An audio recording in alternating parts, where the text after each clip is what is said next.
Welcome back to It's Your Case, presented by VetCT.com. I'm Heather, your radiologist on demand for this week. Today, we continue to assess this 6-year-old female spayed husky from last week. She's lip smacking, gagging, shifting her tongue in her mouth, not wanting to swallow normally. Last week, we saw normal survey radiographs of her upper airway, and we practiced the normal anatomy. You decide based on the suspected dysphagia from her clinical signs to do an esophagram.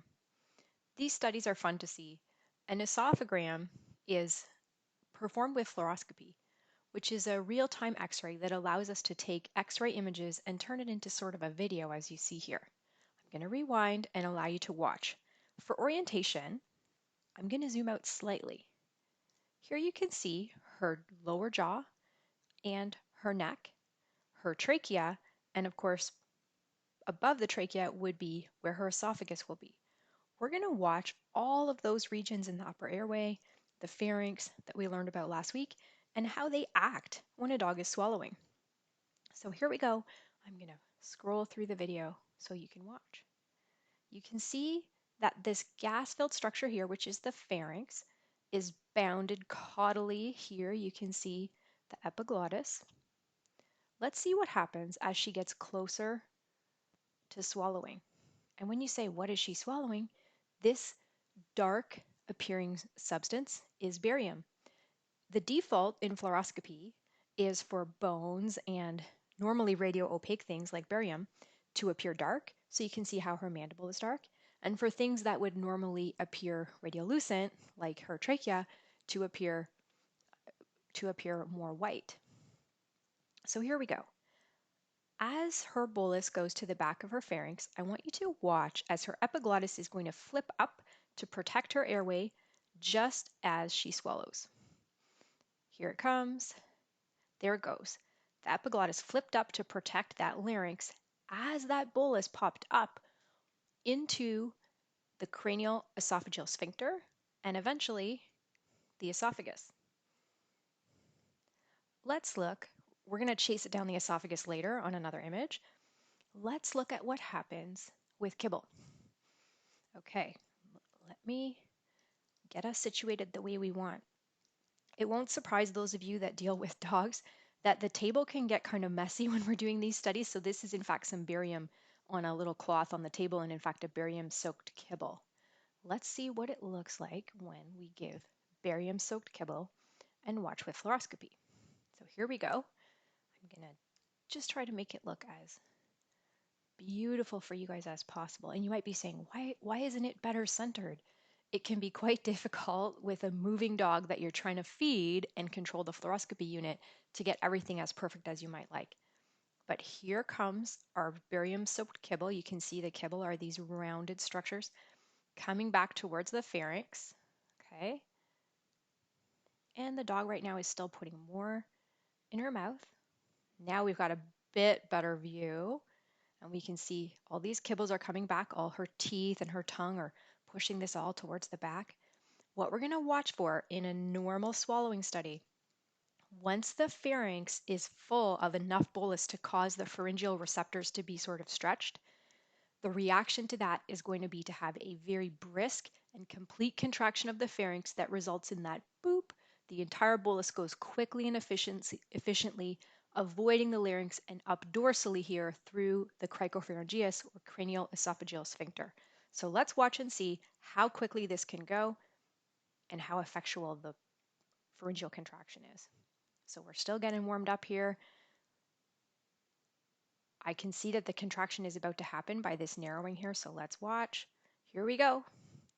Up and over, okay? So that pharyngeal contraction took that entire bolus. You can see the pharynx is completely stripped clean. There's only this whiff of contrast that remains along its path. And down the bolus goes. So this was a normal swallowing phase assessed at the cricopharyngeal level. The next thing, of course, that we want to do is look at the esophagus. So let's follow one of these boluses, and I usually do this the same as this study, which is that I usually stay at the cricopharyngeal region and assess a few swallows, usually 3 swallows with liquid and 3 swallows with solid. And then once I'm happy with that, then I move on to assess the esophagus.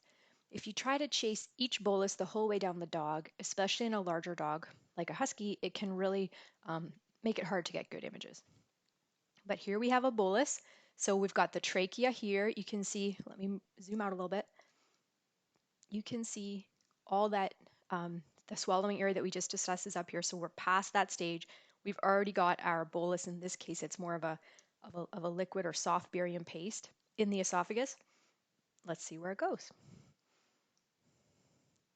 You can see it goes to the edge of the field, and then we try to follow it with fluoroscopy. So you can see that it's not easy to keep the bolus in the middle of the fluoroscopic image, but we tried. Now we're into the thoracic esophagus. You can see the trachea is still ventral, but we've got ribs. Let's just straighten this a little bit. How's that? So here's our bolus all the way. We're following it along. I love the bolus shape here. This is about what they look like when they're normal. They often have this leading sort of teardrop shape on the leading edge, and they're quite tapered on their caudal edge. Change the contrast just a bit so we can see it. And here we go.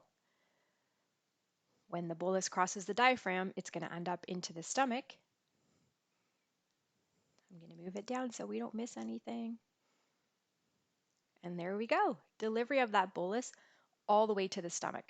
So that phase that we just assessed is called the esophageal phase, where we're looking for any esophageal dysmotility, esophageal strictures, or any type of structural abnormality. The next one that I'm going to share is also going to show us a bolus going down the esophagus, but in this case, let's watch. So here we have the dog swallowing kibble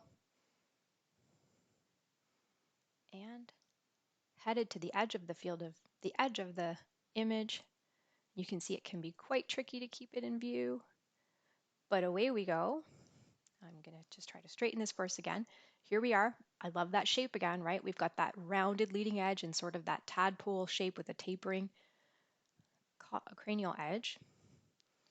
As we go into the caudal thoracic esophagus, I want you to pay attention to that bolus and its relationship to the stomach and diaphragm.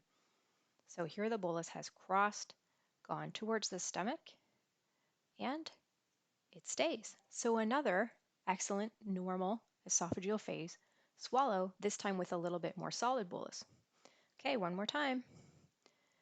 Here we go. We're going to go back to the start and see. Here's our bolus. It was hard for me to find. So we've got a mainly liquid bolus with one little kibble in it. It's kind of a cute little kibble.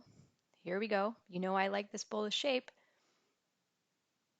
And it went right to the edge of our field of view. One more time, let's trace the esophagus.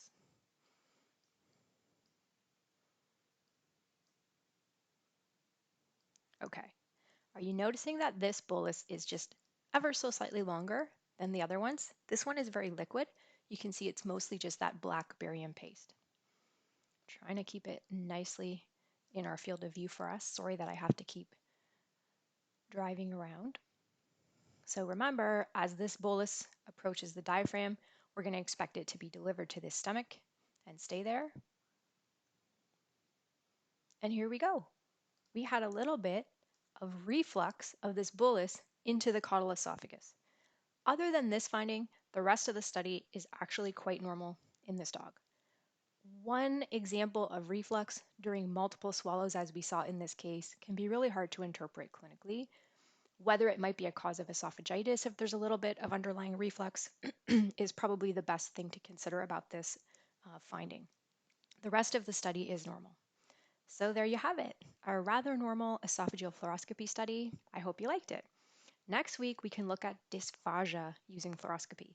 Be sure to review the full report associated with this case. Thanks for listening, and remember, it's your case, so please post your questions on social media.